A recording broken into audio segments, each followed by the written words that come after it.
Hello বন্ধুরা, তো আজকে ভিডিওতে আমরা কথা বলতে যাচ্ছি প্রধান এই সিনেমাটা নিয়ে। তোমরা এখন অনেকেই বলতে পারো, দাদা এতদিন বাদে কেন তুমি বাংলা সিনেমাকে কি সাপোর্ট করো না, হিন্দিগুলো রিভিউ করে দিয়েছো, বাংলাটা কেন করোনি? আমি জানি অনেকে এরকম ভাবছিল, আমাকে অনেকে কমেন্টও করেছে, হোয়াটসঅ্যাপেও জানিয়েছে।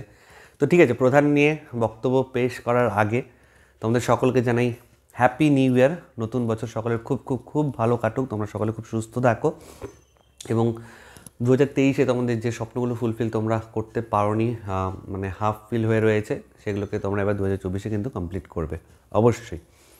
তো প্রধান নিয়ে আসছি। তো দেখো, যখন প্রধান সিনেমাটা রিলিজ করেছিল আমি চাইলেই সিনেমাটা দেখে রিভিউ করতে পারতাম, কিন্তু আমি এই মুহূর্তে কিন্তু কলকাতায় নেই, আমি এখন আছি নর্থ বেঙ্গলে। এবং আমি ঠিক করেছিলাম যে সকলকে নিয়ে এই সিনেমাটা হই হুল্লোড় করে দেখবো, একা একা দেখবো না, কারণ কলকাতার ম্যাক্সিমাম সিনেমা আমাকে একাই দেখতে হয়, কখনো কোনো বন্ধু পাই, ওয়াইফ কখনো যায়, এই আর কি।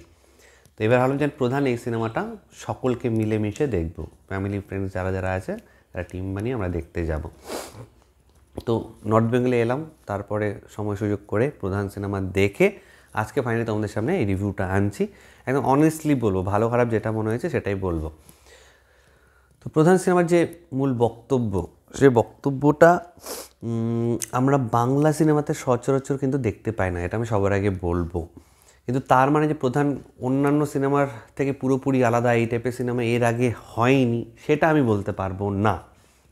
আরও ডিটেলসে বলছি, তো গল্পটা অল্প করে বলছি। একদম শুরুতেই আমাদের দেখানো হচ্ছে যে একটা বিয়ে বাড়ি, এবং সেখানে সমিতিশা ওয়েট করছে, দেবের এন্ট্রি হচ্ছে পুলিশ ইউনিফর্মে। দেন তাদের সেই ভাত কাপড়ের সিনটা আসে, তারপরে তারা মুভ করে চলে যায় অন্য একটা জায়গায়।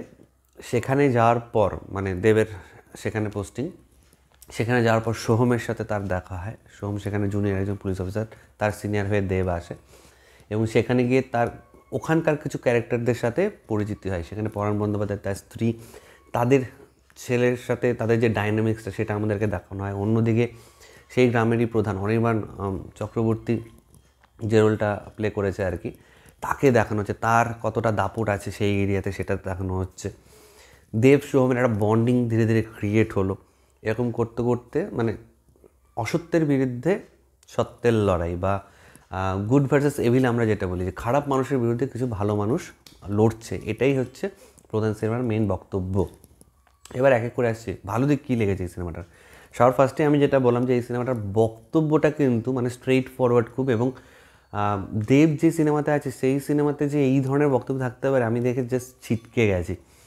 ঠিক আছে, মানে অসাধারণ অসাধারণ লাগলো যে এই যে মুখের ওপর বলে দেওয়া আমাদের সমাজের চারপাশে যে পরিস্থিতি, অ্যাকচুয়ালি রিয়ালিটি, সেই গ্রাউন্ড রিয়ালিটিটাকে কিন্তু এখানে ডায়লগের মাধ্যমে, বিভিন্ন সিনের মাধ্যমে আমাদের সামনে কিন্তু স্ট্রেট ফরওয়ার্ডভাবে তুলে ধরা হয়েছে।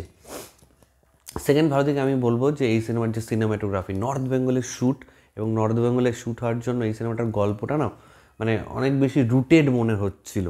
মানে এটা হতেই পারতো একটা শহরের গল্প, কিন্তু শহরের গল্প মানে বাংলার অডিয়েন্সের ক্ষেত্রে আমি দেখেছি একটু মানে আরবান কালচারের সিনেমাগুলো একটু অন্য রকমের হয়, খুব অ্যাডভান্সড হয়। কিন্তু প্রধান যে বক্তব্যটা পেশ করতে চেয়েছে, যে গ্রাউন্ড লেভেলের গল্পটা বলা মানে বলতে চেয়েছে, সমাজের মানুষের নিচু স্তরের লোকদের কথা বলতে চাইছে, সেটা কিন্তু এই নর্থ বেঙ্গলের যে জোনটা, আমার বাড়ি বলে বলছি না, এই নর্থ বেঙ্গলের জোনটা কিন্তু এটা খুবভাবে প্রকট। সে কারণেই বললাম যে এখানে ঠিকঠাক কমিউনিকেশন নেই, অনেক জায়গাতে এখনও হাসপাতাল, স্কুল এগুলোর অভাব রয়েছে, আমাদের এখনও উচ্চশিক্ষার জন্য বাইরে যেতে হয়, অনেক ব্যাপার আছে আর কি, সেগুলো তো আর ঢুকলাম না। দেন ভালো দিক আমি বলবো পারফরমেন্স ওয়াইজ যদি আমাকে বলতে হয়, সবার ফার্স্ট আমি দেবের নাম নেব। অনেক দিন বাদে পুলিশের চরিত্রে দেবকে দেখতে পেয়ে সত্যিই ভালো লেগেছে, এবং কী বলবো, একজন পুলিশ অফিসারকে এরকমই হওয়া উচিত। মানে সে কিন্তু সিংঘম টাইপের, খুব মারকুটে সেই টাইপের না, কিন্তু তার বুদ্ধি আছে, সে সত্যের বিরুদ্ধে রুখে দাঁড়াতে পারে। মানে সে যেটা ঠিককে ঠিক, যেটা ভুল সেটা ভুল, সে মুখের উপর বলতে পারে। সে কি বলবো, অন্যের দুঃখে তার পাশে গিয়ে দাঁড়াতে পারে। এই ধরনের পুলিশ অফিসারের চরিত্র দেব যেটা প্লে করেছে, এবং সে কিন্তু খুব সুন্দরভাবে পোর্ট্রে করেছে। এবার অনেকে বলবে যে দেব এবং সুমিত সে যে জুটিটা, সেই জুটিটার অনেকেরই ভালো লাগেনি, আমি অনেক জায়গায় পড়েওছি। কিন্তু আমি বলবো যে দেখো, এখানে দেব সমুদ্রশিকে হয়তো দেখতে মানে হাজব্যান্ড ওয়াইফের মতন মনে হচ্ছে না, কিন্তু আমার এক্সাম্পল দিয়ে বলি, আমার যা এজ, আমার ওয়াইফের এজ কিন্তু আমার থেকে প্রায় 10 থেকে 11 বছরের ছোটো। তো এরকম কিন্তু অনেকের ক্ষেত্রেই হয় এবং পুলিশ অফিসারদের ক্ষেত্রে এটা অনেকবারই আমরা দেখেছি, পুলিশ অফিসার ডিউটিতে এত মানে নিজে ইনভলভ থাকে যে বিয়ে করার সময় পায় না, এবং লাস্টলি সে যখন বিয়ে করে সেই ওয়াইফ তার থেকে অনেকটাই ছোট হয়। তো আমার কিন্তু কোথাও তাদের মানে এই বয়সের গ্যাপটা, এ দেব অনেক বড়, এ ছোট, এই ব্যাপারটাতে আমার কোনো সমস্যা মনে হয়নি। কিন্তু যেটা মেন সমস্যা আমার মনে হয়েছে সেটা হচ্ছে যে দেব এবং সমিতিশের মধ্যে কেমিস্ট্রিটা আরও কিছু সিনের দরকার ছিল। যেভাবে শুরু নিল যে আজ থেকে ভাত কাপড়ের দায়িত্ব সিনটার জায়গায় যে আজ থেকে ভালো বন্ধু হলো, যে ফ্রেন্ডশিপটা কিন্তু কোথাও গিয়ে আমার একটু মানে খাপছাড়া লেগেছে, আপ টু দ্য মার্ক লাগেনি। এরপরে ভালো দিক বলবো, কো পারফর্মার যারা যারা ছিল, সেটা পরাণ বন্দ্যোপাধ্যায় হোক, সোহম হোক, অনির্বাণ হোক, বা সাপোর্টিং রোলে যারা যারা ছিল, অম্বরীশ দা, বিশ্বনাথ, আরও যারা, প্রত্যেকের কথাই বলছি, আমাদের মন্দিরের দেবাশিস দা ছিল, প্রত্যেকে তাদের রোলটা যথাযথভাবে পালন করেছে। এবং স্পেশালি অনির্বাণ চক্রবর্তীর মুখে কিছু ডায়লগ, মানে তার দুটো শেড আছে, ঠিক আছে, একদিকে তোমাকে হাসাচ্ছেও, অন্যদিকে তোমাকে মানে দাপুটে যে সে একটা ব্যাপার আছে, রোয়া বাজে, সেই ব্যাপারটা তার মধ্যে আছে। এই যে মিক্সিংটা কিন্তু খুব ভালো হয়েছে। তার বডি ল্যাঙ্গুয়েজ, বক্তব্যে সেটা খুব সুন্দরভাবে আমাদের সামনে ফুটে উঠেছে।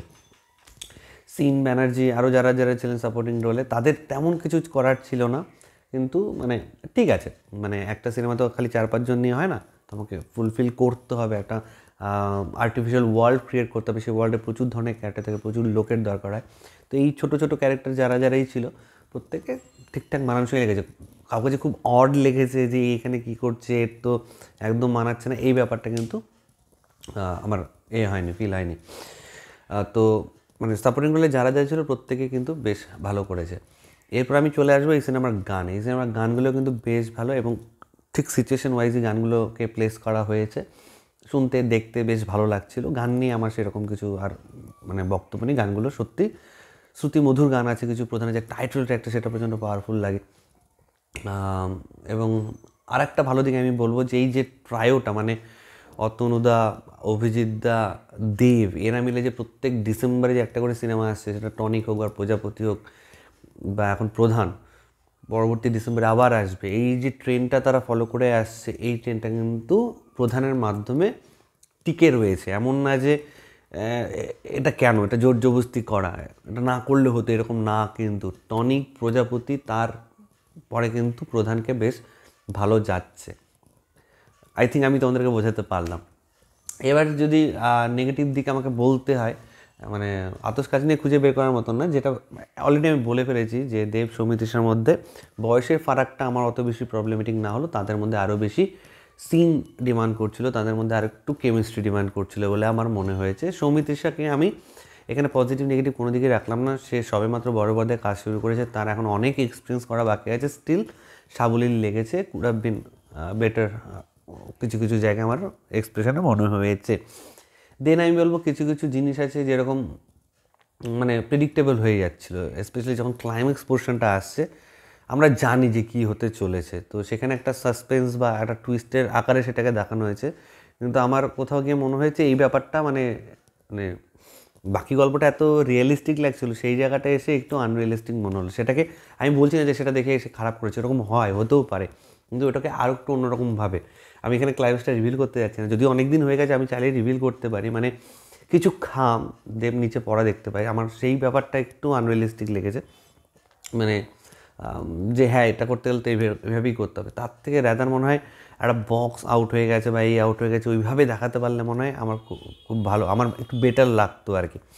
এটা মানে কেমন একটা লাগলো যে দেখানোর জন্য দেখানো হয়ে গেছে এই ব্যাপারটা, এর থেকে এক দুটো বক্স আউট হয়ে গেছে, সেই বক্সটা মানে খুঁজে পাওয়া হচ্ছে, সেই ব্যাপারটা হলে মনে হয় আমার পার্সোনাল ফিলিংস বলে যে আরও বেটার লাগতো।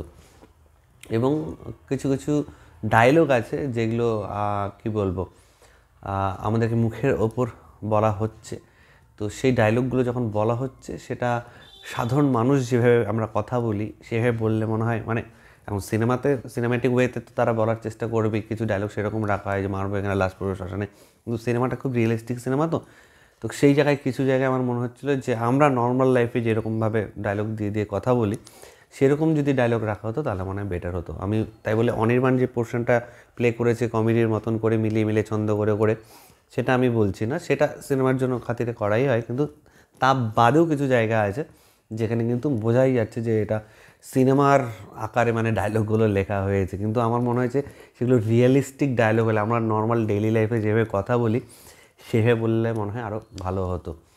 সো ওভারঅল এর থেকে বেশি আমার কিছু বলার নেই, 10 মিনিটের ওপর ভিডিওটা হয়ে গেছে। তোমাদেরকে এখন বলছি প্রধান দেখতে যদি কেউ বাকি থেকে থাকো প্লিজ প্রধান সিনেমাটা বড় পর্দায় গিয়ে দেখে আসো, খুব ভালো লাগবে তোমাদের। অনেক কিছু হয়তো আমি মিস আউট করে গেছি, অনেকের হয়তো নাম নিতে আমি ভুলে গেছি, অ্যাকচুয়ালি আমার দেখো আনকাট যায় পুরো, অত মনে রাখাও সম্ভব না, এমন না যে আমি কোথাও লিখে রাখি এই করে রাখি, সেটাও না, যেটা যেটা মানে মাথায় ভাসতে থাকে আসতে থাকে আমি সেগুলো নিয়ে কথা বলতে থাকি। So once again happy new year, সবার নতুন বছর খুব খুব খুব ভালো কাটুক এবং প্রধান বক্স অফিসে খুব ভালো চলছে, তো আরও বেশি কালেকশন হোক এটাই আমরা সকলেই কামনা করি। তো নেক্সট এই ট্রায়োটার মানে অতুল রয়, বেঙ্গল টকিজ, দেব এন্টারভেঞ্চার্স এবং অভিজিৎ সেন তারা কী ম্যাজিক বড় পর্দায় আনে সেটাই এখন আমাদের ওয়েট করে থেকে দেখার আর কি। তো ঠিক আছে বন্ধুরা, ভালো থেকো সবাই, সাবধানে থেকো সবাই, love you all, take care.